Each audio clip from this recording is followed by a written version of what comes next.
If you are struggling to figure out what the best string height should be for your guitar based on your experience, favorite style, and tone, I'm going to show you all the things to consider to make the right choice. So stick around till the end to find your ideal setup.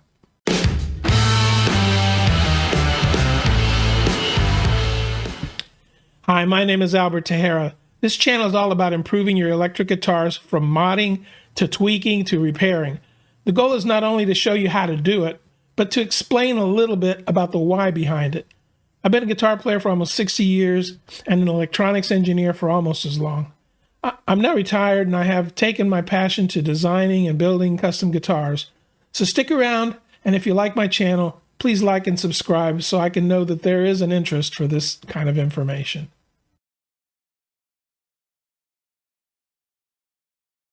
What is string height? Well, the definition of a string height, if you don't already know, and pardon me if you do, is basically the distance from the string. Let me do this here to make it look a little bit clearer. From the string's bottom to the top of the fret. This distance here at the 12th fret is what you measure to be string height. Now, my apologies if this means something weird or bad in sign language. I don't know any sign language, so, it's... Anyway, moving on. This measurement assumes that you've got your truss rod adjusted properly.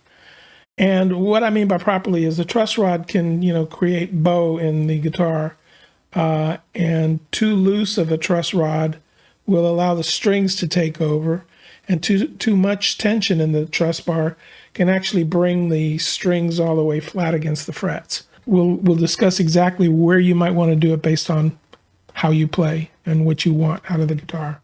Now, as you probably know, the string height is usually referred to as with the word action. The action can vary generally from the different types of guitar. An electric guitar generally has the lowest action, so as can an electric bass, can have either low or high action, big distance, small distance. Acoustic guitars in general don't get very low because they need a lot of vibration on the string to get the volume that an acoustic guitar can produce and we want to make. So generally they're a little bit louder and the string height is a little higher, which is one of the relationships that I'm going to discuss.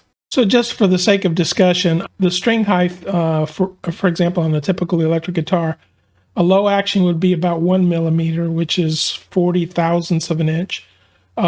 Medium action would be about 1.5 millimeters, which is about 60 thousandths of an inch. And relatively high action would be 2 millimeters distance at the 12th fret.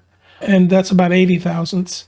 If you play slide, it can be even more, and we'll go into that a little bit later. If you want, there's a chart that I've placed in the description below that you can download. It's free, and it gives you a reference for electric guitar, acoustic guitars, bass guitars, and exactly what's considered high, low, and medium for all those styles. And also it has the distances on the higher strings, like the high E and the low E on electric guitars, and the G and the E string for a 4-string bass.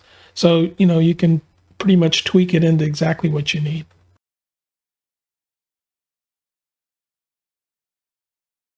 There's two general factors to consider when you're trying to select and choose the string height for your particular guitar. One is personal comfort, and the other is basically the playing style that you enjoy playing. As far as comfort goes, if you're a beginner, you're probably more interested right now to look at the comfort and have the action, because you really may not be playing in a style yet that you want. But you could, you probably need a certain amount of time to just get calluses on your hands. If it doesn't bother you, if you've got, gorilla hands, hey, great. You can just start out with high action if you, deem to play that way. So how do you know what height to lead to? As far as the different genres that there are, if your genre is you want to be a lead guitar player and or a shredder or a virtuoso, then obviously you want economy of motion. You don't want to have to push the string very far. so that you can play at very high speeds. We're talking about people like, Steve Vai, Eddie Van Halen, and Joe Satriani, Pliny, Tim Anson. There's just so many people that are just incredibly fast. Next on the list is basically your blues and classic rock players. Now, with this style of music, there's more emphasis. There is speed, but there is a little bit more emphasis on dynamics. Sometimes a blues player will want to play very, very gently and very soft. And then other times they're going to pick that note really, really high when they're playing a solo, really hard when they're playing a solo. And we're talking about, like Eric Clapton and Joe Bonamassa. And there's just so many great rock lead guitar players that are not necessarily the fastest, but they're very stylish. David Gilmour of Pink Floyd, for example. So the thing there is we want a little bit more dynamic range. Now, when you have very low action, you need to pick very, very lightly. Because as soon as you start picking hard, you're going to have the string slapping against the fretboard. And it's going to basically kind of just choke it and stop it from vibrating fairly quickly. So you won't get a lot of sustain. And you won't get a lot of volume because the string is being limited by where the fret is at. The frets are very close to it. As you raise the string up a little bit, you're able to dig into the pick, play a little bit louder, and play softer. But you have more dynamic range. And that's the beauty of a medium type of setup. And most guitars actually, when they come out of the factory, their starting point is medium, so that you can either make it a little bit closer to the fretboard or bring it up a little bit higher. When we go into the genre of basically acoustic guitar music and fingerstyle players on acoustics or even nylon string guitars, we are looking for a slightly higher action. And the reason is those guitars, number one, they have to produce a sound in their box. That box is their amplifier. I mean, they could be going to an amplifier, but in general, when they're playing, in front of friends and stuff, you don't need an amplifier. The guitar itself is a very resonant box that is so alive, and it creates a lot of volume because the string has to produce the volume. The higher the string is off the fretboard, then the more volume you can dig without it fretting out and choking and, basically losing sustain. So to get the most sustain, you want a higher action. We're talking about guys like Tommy Emmanuel. I mean, he's such a monster. He's so good. He's got the strength in the fingers because of the years of playing to not have to worry about low string action. He can still play fast, even though his string action's high, but he can get a tremendous amount of dynamic range. And there are many other great guitar players. I don't even need to go through the list because it's so long. And then we get to the last genre, which is guys that play slide guitar, or they're really heavy strummers. They're just playing rhythm, and they're playing as loud as they possibly can. And these guys have the ultimate high action. As a matter of fact, I purchased a metal adapter that goes over the nut. And this adapter basically raises the strings above the nut so you can get instant height, especially like if you're changing from slide to regular playing, although I think it's a little bit impractical, although it's a great concept. And this device just slides in. You untune all your strings and get them loose, and then you slide this thing in, and it brings the string height substantially, but it makes it incredibly easy to play slide. And the reason is you don't want to be in a situation where if you've got that glass bottle or a glass tube or metal tube, you don't want to be so careful that you can't breathe hard and you end up hitting the frets, because you want to slide without touching the frets. So the higher it is, the easier that is. You're basically trying to just distance it above where the fret is so that you get, and your ear has to do the intonation.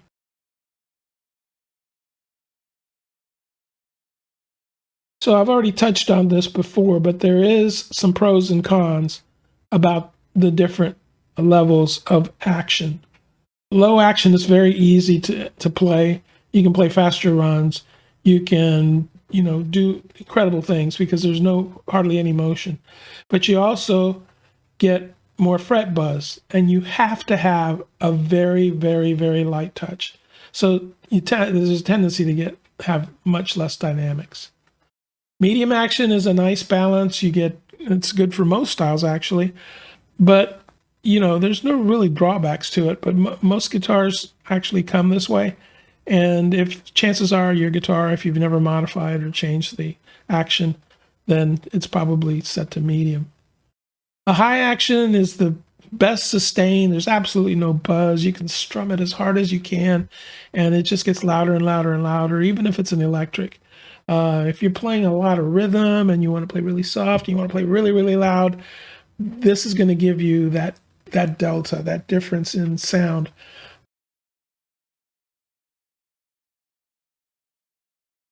To adjust your strings, you're going to need a couple tools. You're going to need a feeler gauge or a small ruler with very fine increments. Actually, they make special rulers, which you can find on Amazon, StewMac, and lots of other places that sell stuff for guitars and adjusting guitars.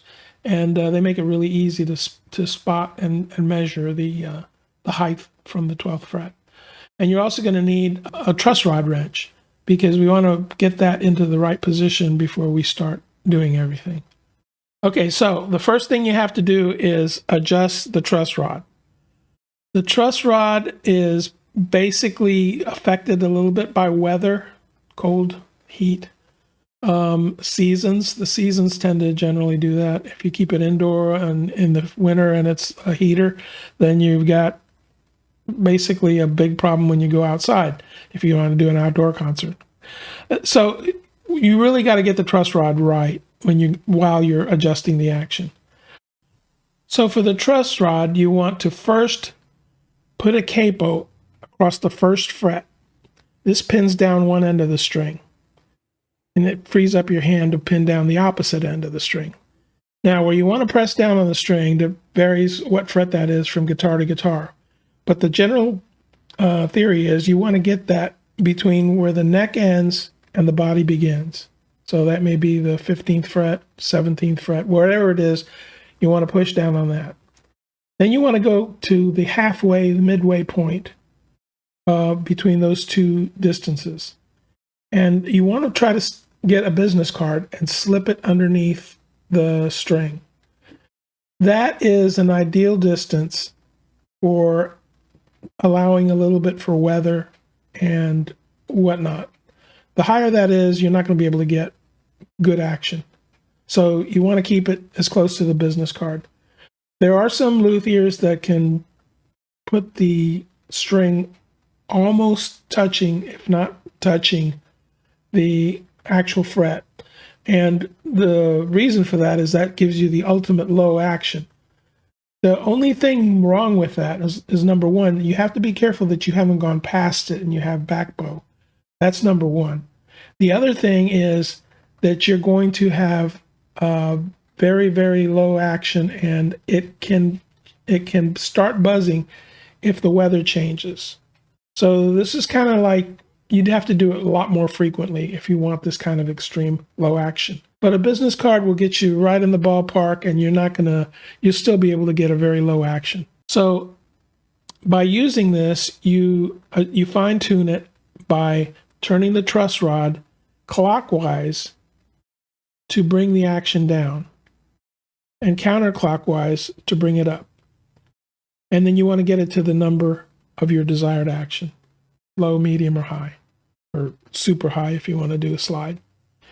So carefully measuring with your special ruler that you may have gotten for guitars, or just a little machinist ruler, you want to get the action that you desire. And like I said, there is a PDF you can download in the description, and that'll show you all the different distances for different guitars and different strings. At this point, you want to go string by string by string, because the bottom line is that you've got 6 strings or 4 or 5, depending on what you've got, and every one of them will be gradually shifting towards the low end of the string, the bigger, thicker strings. So you want to be able to incrementally adjust, so let's say going from the high string to the low, and start raising it gradually so that you can end up at the right string height for the lowest notes. They're usually a little bit higher because they tend to be looser and they vibrate harder and further. So there's a lot of momentum and motion in the string vibrating on the lower strings. Okay, so how do you actually adjust the string height? In an acoustic guitar, you don't have much of a choice because the height of the bridge is usually cut to size, cut to height. But what you can do in acoustic guitar is actually use the truss rod adjustment to bring the strings up and down. And that's really all you can do. You have to somewhat assume that they've made the bridge perfectly arched and perfectly set up so that the lower strings are higher and the upper strings are low. That's what makes a good quality acoustic guitar, and hopefully yours is of a good enough quality to do that. It doesn't mean it has to be expensive either. There are very many very, very good quality acoustic guitars, but you don't have a whole lot of granularity like you would in, say, a Fender style guitar, where each individual string has a little Allen key that you can adjust each string's height. And that gives you the most flexibility. But at the same time, it takes you a little bit longer to adjust every single one to try to get that proportion just right so that you end up higher at the low strings and very much below on the high strings. Same with the bass. You can individually adjust each string's height with individual controls. So you can usually have an Allen wrench again, and you can move them up and down, but you're going to, again, have to make sure that you follow through with the curvature that you need. Then you have the Les Paul type bridges, and that bridge, basically you have one endpoint adjustment for the high E string and one for the low E string. You basically turn the little knob and it brings the whole bridge up and down until you get the right height at the high E. Then you do the whole thing with the bridge up and down till you get the right height at the low E, and that's all you have to do. You're good to go. So that basically gets you into the ballpark there. By changing all these parameters, you can now have a string height adjusted.